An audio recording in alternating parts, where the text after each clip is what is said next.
Alright, so isunod na natin to sa review, si Megatron naman. So thank you again very much. Thank you very much, Blockies, for sending this for unboxing, review, and customization. And meron siyang mga alt hands dito, and then meron din siyang Decepticon logo. Pwede nating insert dito sa kanyang hands. Wait lang, try natin. Yan, parang ganyan. Sa kanyang arm pala. And then lahat ng Blockies na figures meron din kasamang display base. And ang ganda ng Megatron na to kasi meron siyang malaking gun sa kanyang right na arm. Nakamount dito sa right arm niya. So madali lang naman siya ikabit. Meron lang mga pegs. And everything very easy and fun to build. Super nice na experience yung mga pag-build ng mga Galaxy version 01. And maganda siya for display kasi space saver siya, and pwede niyo siyang ilagay sa mga desk, pwede rin sa loob ng CPU kung Megatron themed, or Megatron themed yung CPU or yung desk setup. Pwede rin to sa workplace kasi nga maliit lang siya, so pwede niyo nakapatong sa mga office na setup or office na materials and supplies.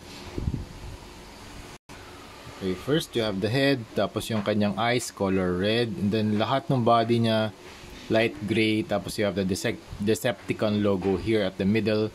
It's a very glossy and purple Decepticon logo.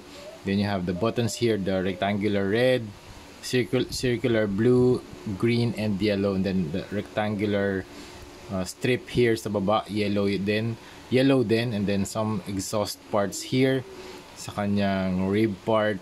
Then sa arms, very angular. Ayan.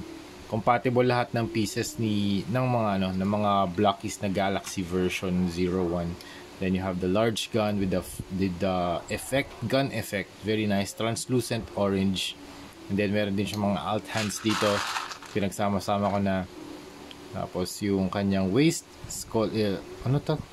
very dark gray, and yung kanyang mga joints ay parang dark red.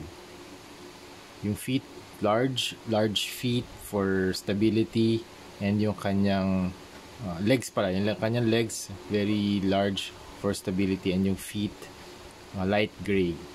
So ang color palette niya light gray, dark gray, tapos some sort of a dark red, tapos meron din siyang translucent na orange. So it's a very cool Megatron display or display piece. Ayan. Okay, articulation, head 360 up and down, arms can move. Ayan, medyo na-hinder lang yung articulation dahil dito sa part na to naka-extend. Okay, 360 can rotate, tapos double jointed and more than 90. Tapos ball joint yung kamay, waist can also rotate.